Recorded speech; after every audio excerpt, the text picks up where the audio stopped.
Hi friends, welcome to my channel. So என் வீடியோவை இதுதான் ஃபஸ்ட் டைம் பார்க்குறீங்கன்னா, என் பேர் நந்தினி. நம்ம சேனலில் என்னோட daily vlogs, drawing, cooking and peaceful மூமெண்ட்ஸை பற்றின வீடியோஸ்லாம் போட்டுட்ருக்கேன். ஸோ அதை மிஸ் பண்ணாமல் பாருங்கள். அண்ட் வாங்க நம்ம இன்றைக்கி வீடியோக்குள்ளே போகலாம். என் ஹேருக்கு ஒரு க்ளோ அப் வேணும். ஸோ அதுக்காக ஆர்டர் பண்ண ப்ராடக்ட் தான் இது. என்னன்னா லாரியல் பாரிஸ் சீரம் தான். எனக்கு தெரிஞ்சு நான் இது ஒரு செகண்ட் ஆர் தேர்ட் பாட்டிலாக இருக்கும்னு நினைக்கிறேன். ஏன்னா நான் ஆஃபீஸ் டைம்ஸ்லலாம் மோஸ்ட்லி நான் ஹேர் ஆயில் அப்ளை பண்ண மாட்டேன். சண்டேஸில் மட்டும்தான் அப்ளை பண்ணுவேன். அப்போ என் ஹேர் வந்து ஒரு வேளை ஃப்ரிஸியாக ஃபீல் ஆச்சுன்னா நான் இந்த லாரியல் சீரம் யூஸ் பண்ணிப்பேன். சீரியஸாக அவ்வளோ பர்ஃபெக்டாக இருக்கும். ஸோ நான் பாட்டில் முடிய வாங்கிட்டு இருந்தேன். பட் இப்போ நான் மோஸ்ட்லி ஆயில் அப்ளை பண்ணிக்கிறதுனால இது நான் அவ்வளோ யூஸ் பண்ணுறதில்ல. பட் ஃபங்க்ஷன் டைமில் ஏதாவது ஒரு ஸ்பெஷல் அக்கேஷன்ஸில் சீரியஸாக இது செம யூஸ்ஃபுல்லாக இருக்கும். ஸோ நீங்கள் யாராச்சும் இந்த லாரியல் சீரமை யூஸ் பண்ணி ஒரு நல்ல எஃபெக்டை ஃபீல் பண்ணியிருக்கீங்களாங்கிற விஷயத்த மறக்காமல் கமெண்ட் பண்ணுங்கள். அண்ட் இதை விட பெட்டரான சீரம் ரெக்கமெண்டேஷன்ஸ் இருந்துச்சுன்னா அதையும் கமெண்ட்ஸில் ஷேர் பண்ணுங்கள். கண்டிப்பாக என்னோட அடுத்த பர்ச்சேஸ்க்கு அது யூஸ்ஃபுல்லாக இருக்கும். நேற்று நைட் மீந்து போன சப்பாத்தியை நெக்ஸ்ட் டே வந்து ஒரு நியூ லைஃப் கொடுக்க போகிறேன். ஸோ அப்படி நான் வந்து எப்போவுமே சப்பாத்தி செஞ்சாலே அது லெஃப்ட் ஓவர் ஆகணுன்ட்டு இல்லை, நானே லெஃப்ட் ஓவராக எடுத்து வச்சுருவேன். ஸோ அப்படி ஒரு டிஷ் நான் செய்கிறேன்னா அது சில்லி சப்பாத்தி தான். ரொம்ப பெரிய ரெசிபியெல்லாம் இல்லை. கடுகு கடலப்பருப்பு போட்டுப்பேன். அதுக்கப்புறம் ஆனியன், டொமேட்டோஸ், வரமிளகாய் இதெல்லாம் போட்டுப்பேன். அதெல்லாம் நல்லா வெந்ததுக்கப்புறமா தேவையான ஸ்பைசஸ் என் கைக்கு என்னெல்லாம் கிடைக்குதோ எல்லாமே மோஸ்ட்லி போடுவேன். அண்ட் மெயினாக வந்து கொத்தமல்லி தூளும் கரம் மசாலாவும் போட்டிருப்பேன். அந்த டைம்லேயே நல்ல ஒரு ஃப்ளேவர்ஃபுல்லான அரோமா வரும். அண்ட் ஃபைனலி நம்ம கட் பண்ணி வச்ச சப்பாத்தியை ஆட் பண்ணால் டேஸ்டியான சில்லி சப்பாத்தி ரெடி. நீங்கள் இந்த டிஷ்ஷை ட்ரை பண்ணியிருக்கீங்களான்னு மறக்காமல் கமெண்ட் பண்ணுங்கள். ட்ரை ஃபீட்டாக நம்ம செல்ஃப் கேர் கேம் டெவலப் பண்ண டைம் வந்துருச்சு. ஆல்ரெடி நான் என்னோட வீடியோஸில் சொல்லியிருப்பேன் எனக்கு வில்வா ப்ராடக்ட்ஸ் ரொம்ப பிடிக்கும்னு. நான் அப்படித்தான் ஃபுட் க்ரீமும் ஐ க்ரீமும் வாங்கியிருந்தேன். எனக்கு நார்மலாக டைல்ஸில் நடந்தாலே கொஞ்சம் வெடுப்பு வந்த மாதிரி ஃபீல் ஆகும். கண்டினியூஸாக நடக்கிறோன்னா கண்டிப்பாக எனக்கு வந்து கால் ரொம்ப வெடிக்கும். அதனால் இந்த ஃபுட் க்ரீம் நான் வாங்கியிருந்தேன். சீரியஸாக இது யூஸ் பண்ணதுக்கப்புறம் தான் இப்போ நான் இந்த வீடியோஸ் அப்போ போடுறேன். இதோட எஃபெக்ட் வந்து செமையாகவே இருந்துச்சு. அண்ட் ஐ க்ரீம் நம்ம என்ன தான் பெருசாக ஃபோன் யூஸ் பண்ணக்கூடாதுன்னு அப்படியே நம்ம பொத்தி வச்சாலும் எடிட்டிங் ஒர்க்கெல்லாம் போகிறதுனால கண்டினியூஸாக ஃபோனு டேப்னு சொல்லிட்டு கையிலேயே தான் இருக்கும். அப்படியே சின்ன ஒர்க்ஸ் போய்கிட்டே இருக்கிறதுனால ஐஸ் வந்து ரொம்பவுமே ட்ரை ஆயிரும். அது மட்டும் இல்லாமல் டார்க் சர்க்கிள்ஸுமே வந்துடும். ஸோ இந்த அண்டர் ஐ க்ரீம் எனக்கு ரொம்பவுமே யூஸ்ஃபுல்லாக இருந்துச்சு. நீங்கள் ஆல்ரெடி வில்வா ப்ராடக்ட்ஸ் யூஸ் பண்ணியிருக்கீங்களா? உங்கள் ஃபேவரட் ப்ராடக்ட் என்னன்னு சொல்லிட்டு மறக்காமல் கமெண்ட் பண்ணுங்கள். நெக்ஸ்ட் ரிவ்யூக்கு அதை ட்ரை பண்ணுவோம். அது மட்டும் இல்லாமல் இந்த ஃபுட் க்ரீமும் சரி ஐ க்ரீமும் சரி வேறு ஏதாச்சும் பிராண்ட்ஸ் உங்களுக்கு பிடிச்சிருந்தாலும் அதையுமே கமெண்ட் பண்ணுங்கள். அண்ட் ஹேண்ட்மேட் கிஃப்ட்ஸ் வந்து ரெடி பண்ணிகிட்டு இருக்கும்போது பிடிஎஸ் தீமில் நியூ இயர் கார்ட்ஸ் ரெடி பண்ணலாம் அப்படின்னு சொல்லிட்டு அதுக்கு வேண்டி நான் பிடிஎஸில் இருக்க அந்த 7 personsையும் ட்ரா பண்ணியிருந்தேன்.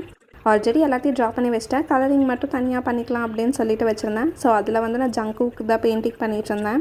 அந்த டைமில் நிறையா பேர்த்துக்கு பிடிஎஸ் வந்து ரொம்ப ஃபேவரட்டாக இருந்துச்சு. இன்னுமே நிறையா பேர். நெக்ஸ்ட்டு வந்து ஜின்னோட இல்லஸ்ட்ரேஷனுக்கு வாட்டர் கலரிங் கொடுக்க போகிறோம். நான் எப்போவுமே வாட்டர் கலரிங் யூஸ் பண்ணுறேன்னா அது மட்டுமே எல்லாம் யூஸ் பண்ண மாட்டேன். மிக்ஸ்டு மீடியா மாதிரி தான் யூஸ் பண்ணுவேன். ஏன்னா இன்னும் நம்ம அதில் வந்து எக்ஸல் ஆகலைங்கிறதுனால நமக்கு எதெல்லாம் யூஸ் பண்ணால் சரியான எஃபெக்ட் வருது அப்படின்னு பார்க்கறதுக்கு வேண்டி வாட்டர் கலர், பென்சில்ஸ், ஸ்கெட்சஸ் அப்படின்னு சொல்லிட்டு எல்லாமே யூஸ் பண்ணி ஒரு மிக்ஸ்டு மீடியா மாதிரி தான் கொண்டு போவேன். பட் எனக்கு மோஸ்ட்லி என்ன தான் வாட்டர் கலரிங் கொண்டு போனாலுமே மேலே லேயராக கொடுக்கறதுக்கு பதிலாக ஒரு வேளை கலர் பென்சில்ஸ் யூஸ் பண்ணால் இன்னுமே எஃபெக்ட் இருக்கும்னு சொல்லிட்டு தான் நான் 2-3 லேயர் யூஸ் பண்ணியிருப்பேன்.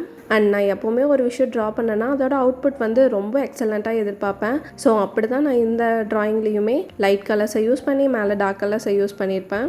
இதோட அவுட்புட் எப்படி இருக்குன்னு சொல்லிட்டு மறக்காமல் கமெண்ட் பண்ணுங்கள். ஆல்ரெடி 2 பேரை ட்ரா பண்ணதை நான் ஷார்ட்ஸில் அப்லோட் பண்ணியிருப்பேன். பட் வந்து நான் ஆல்ரெடி சொல்லியிருப்பேன் இது ஒரு ஹேண்ட்மேட் கிஃப்ட்க்கு வேண்டி இல்லஸ்ட்ரேஷன்ஸாக ட்ரா பண்ணது. ஸோ அதில் எல்லாத்தையுமே நான் ட்ரா பண்ணியிருப்பேன். ஸோ அவங்க எல்லாத்தையுமே இல்லஸ்ட்ரேஷனாக ட்ரா பண்ணிவிட்டு அவங்களுக்கு கலரிங்ஸும் கொடுத்துருப்பேன். ஸோ அந்த வீடியோ தான் இது. பிடிஎஸில் என்னதான் 7 persons இருந்தாலும் 7 personsமே நல்லா இருப்பாங்க. ஸோ பிடிஎஸ்க்குன்னு தனியாக ஒரு ஃபேன் பேஸே இருக்கிறனால தான் இவங்க தீமில் கேலண்டர் செய்யலான்னு சொல்லிட்டு தான் இதை நான் ட்ரா பண்ணிகிட்டு இருந்தேன்.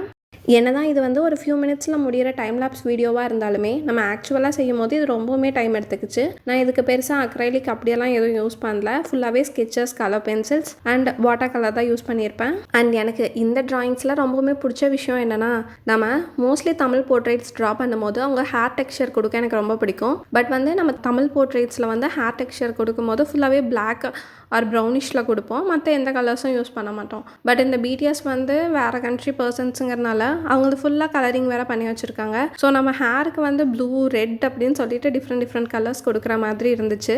அதுவே எனக்கு ஒரு மாதிரி நம்ம ஒரு புது ட்ரை கொடுக்க போகிறோம் அப்படிங்கிற ஒரு ஃபீல் கொடுத்துச்சு. அண்ட் தென் ஆர்னமெண்ட்ஸ் வந்து நம்ம ஸ்பெசிஃபிக்காக இந்தியன் ஜுவல்லரிஸ் யூஸ் பண்ணுறோம்னா பாய்ஸ்க்கு மோஸ்ட்லி நம்ம நெக் பீசஸோ இல்லை இயர்ரிங்ஸோ யூஸ் பண்ண மாட்டோம். பட் இவங்க வந்து ஒரு டிஃப்ரெண்ட்டான நெக் பீசஸ்ஸு, இயர்ரிங்ஸு அதெல்லாம் போட்டிருக்கிறது, அப்புறம் அந்த இயர்பட்ஸ் யூஸ் பண்ணியிருக்கிறது, ட்ரெஸ்ஸிங்ஸு எல்லாமே ஒரு மாதிரி டிஃப்ரெண்ட்டாக தான் இருந்துச்சு. ரொம்ப கூலாகவும் ஃபீல் ஆச்சு. என்ன தான் இது ஒரு கேலண்டர் தீமுக்கு வேண்டி நான் ரெடி பண்ணியிருந்தாலும் இதுக்கு முன்னாடி நான் பிடிஎஸ் சாங்ஸ் எதுவும் கேட்டது கிடையாது. எனக்கு பிடிஎஸ் வந்து எப்படி தெரியும்னா, என்னோட சிஸ்டர் வந்து ஃபஸ்ட் டைம் என்கிட்ட ட்ரா பண்ண சொன்னா. பட் இன்னுமே அந்த ட்ராயிங்கை ஃபுல்ஃபில்லாக முடிக்கலன்னு நினைக்கிறேன். அதோட ஹேர் மட்டும் கலரிங் கொடுத்துட்டு அப்படியே வச்சுருக்கேன். பட் வந்து அது வரைய எனக்கு ஏதோ இது ஓகே, நல்லாயிருக்கு, டிஃப்ரெண்ட்டாக போகுது அப்படிங்கிற மாதிரி ஒரு ஃபீல் இருந்துச்சு. ஸோ அதுக்கப்புறமா தான் ஓகே, அந்த டைமில் பிடிஎஸ் வந்து நல்லா ஹைப்பில் இருக்குது அப்படின்னு சொல்லிட்டு நான் பிடிஎஸ் தீம்லேயே கேலண்டர் ரெடி பண்ணலாம் அப்படின்னு சொல்லிட்டு ஆரம்பித்தேன். பட் அது எந்த அளவுக்கு ஓகே அப்படிங்கிற விஷயம் எனக்கு தெரியல. ஏன்னா இது கடைசியில் வந்து நான் ஒரே ஒரு இது தான் செஞ்சேன், அதுவும் எனக்கு சேல் ஆகலை. ஸோ நான் ஃபைனலி அது என்னோட சிஸ்டருக்கே தான் கிஃப்ட் பண்ணேன். பட் மை குட்னஸ், எனக்கு ஒரு ஆர்டர் வந்துச்சு. அது எங்கே இருந்தேன்னா ஸ்ரீலங்காவிலேருந்து என்னமோ வந்துச்சுன்னு நினைக்கிறேன். அந்த டைமில் எனக்கு கொரியர் நாலேஜும் பெருசாக இல்லை. வேறு கண்ட்ரிக்கு சென்ட் பண்ணுறதுனால இதுக்கு நான் ஆக்சுவல் சார்ஜ் ஃபிக்ஸ் பண்ணதை விட நான் ஃப்ரீ ஷிப்பிங் சொல்லியிருந்தேன். ஸோ அந்த கொரியர் சார்ஜ் எனக்கு இன்னும் அதிகமாக இருக்க மாதிரி இருந்துச்சு. ஸோ அதனால் அந்த ஆர்டரை நான் கேன்சல் பண்ணேன். ஸோ மேபி அது நான் ஃப்ரீ ஷிப்பிங் சொல்லலை அப்படின்னு சொன்னால் கண்டிப்பாக அந்த ஆர்டர் போயிருக்கும்னு நினைக்கிறேன். என்ன தான் இந்த பிடிஎஸ் கேலண்டரை நான் ரெடி பண்ணி அது கூடவே நான் வந்து ஒரு புக் மார்க்குமே ரெடி பண்ணியிருந்தேன் பிடிஎஸ் தீமில். அது வந்து எனக்கு சேல் ஆகலினாலும் இட்ஸ் அ குட் எக்ஸ்பீரியன்ஸ் அப்படிங்கிற மாதிரி தான் எனக்கு இருந்துச்சு. ஏன்னா நான் அப்போ தான் ஹேண்ட்மேட் கிஃப்ட்ஸை ஓப்பன் பண்ணியிருந்தேன். நம்ம 9 to 5 ஜாபில் உட்காந்து இன்னொருத்தங்களுக்கு வேலை செஞ்சு அதில் என்னதான் நம்மளுக்கு ஒரு பார்ட் ஆஃப் த ரிசல்ட் வந்து நம்மளுக்கு ஒரு ஹாப்பினஸ் கிடைக்கும் அப்படின்னாலும் இதில் முழு எஃபர்ட்ஸும் நம்ம தான் போடுறோம். நம்ம தான் ஓனர், நம்ம தான் கண்டென்ட் கிரியேட்டர், நம்ம தான் எல்லாவுமே. அப்படிங்கும் போது 100% எஃபர்ட்ஸ் நம்மளதாக இருக்கும் போது அதோட அவுட்புட்டுக்கு பெஸ்ட் ரிசல்ட் கிடைக்கும் போது அதோட ஹாப்பினஸ் வந்து 200 to 300% இருக்கும். அண்ட் இன்னொரு விஷயம் என்னென்னா, நான் கேலண்டர் தீமில் ரெடி பண்ணணும் அப்படின்னு யோசிக்கும் போது நிறையா பேர் எனக்கு சஜஷன் பண்ணது என்னென்னா, ஈஸியாக பிரிண்டர் வாங்கிக்கோ, நம்ம வந்து கஸ்டமைஸ் பண்ணி ஈஸியாக சேல் பண்ணிட்டு போயிடலாம் அப்படிங்கிற மாதிரி சொன்னாங்க. ஈவன் அதுவுமே ஓகே தான், ஏன்னா நம்ம தான் அதையும் கஸ்டமைஸ் பண்ண போகிறோம். பட் இருந்தாலும் நம்ம மெயினாக சூஸ் பண்ணது ஆர்ட் ப்ரொஃபஷன் அப்படிங்கும்போது அதில் ஒரு பிரிண்ட் எடுத்துகிட்டு போகிறதுல என்ன இருக்குது அப்படிங்கிற மாதிரியும் இருந்துச்சு. நான் அந்த பிரிண்டரை வாங்குற சுச்சுவேஷன்லேயும் இல்லை. ஸோ எனக்கு வந்து இது ஓகே இல்லை, நம்ம வந்து எவ்வளோ பேர் கேட்டாங்கனாலும் வரைஞ்சி கொடுக்கலாம் அப்படிங்கிற மைண்ட் செட்டில் தான் ஆரம்பித்தேன். பட் என்ன சேல் போகலை. அதுக்கப்புறம் நான் அந்த ஜாபையுமே கொஞ்சம் நடுவில் 9 to 5 ஜாப்ஸ்க்கு நான் சேஞ்ச் ஆனதுனால இதை விட்டுட்டேன். அண்ட் ஸோ இப்போ இருக்க 9 to 5 ஜாப்ஸில் எல்லாத்தையுமே ரிப்ளேஸ் பண்ணிட்டாலும் இந்த ஆர்ட் விஷயத்தை ரிப்ளேஸ் பண்ண முடியாதுல்ல. ஸோ எப்படியா இருந்தாலும் இது இன்றைக்கி நான் ஸ்கிப் பண்ணியிருந்தனாலும் இந்த ட்ராயிங்கிறது ஸ்டில் வித் மீ தானே. இன்னொரு ஃபியூ மந்த்ஸ் ஆகட்டும், ஃபியூ இயர்ஸ் ஆகட்டும், இல்லை டிகேட்ஸ் ஆஃப்டர் ஆகட்டும், நான் திரும்ப எப்படியா இருந்தாலும் இந்த ட்ராயிங்கை ஸ்டார்ட் பண்ண தான் போகிறேன். ஸோ நீங்கள் யாராவது என்ன மாதிரியே ஆர்ட் ப்ரொஃபஷனுக்குள்ளே போகலாமா வேணாமா, இல்லை போய் அதுக்கப்புறம் மறுபடியும் ஸ்டாப் பண்ணி மறுபடியும் 9 to 5 ஜாப்ஸ்க்கு போயிருக்கீங்களா அப்படின்னு சொல்லிட்டு உங்களோட எக்ஸ்பீரியன்ஸஸை மறக்காமல் ஷேர் பண்ணுங்கள். அண்ட் பிடிஎஸ் மெம்பர்ஸில் உங்களுக்கு யாரை ரொம்ப பிடிக்கும் அப்படிங்கிற விஷயத்த கமெண்ட் பண்ணுங்கள்.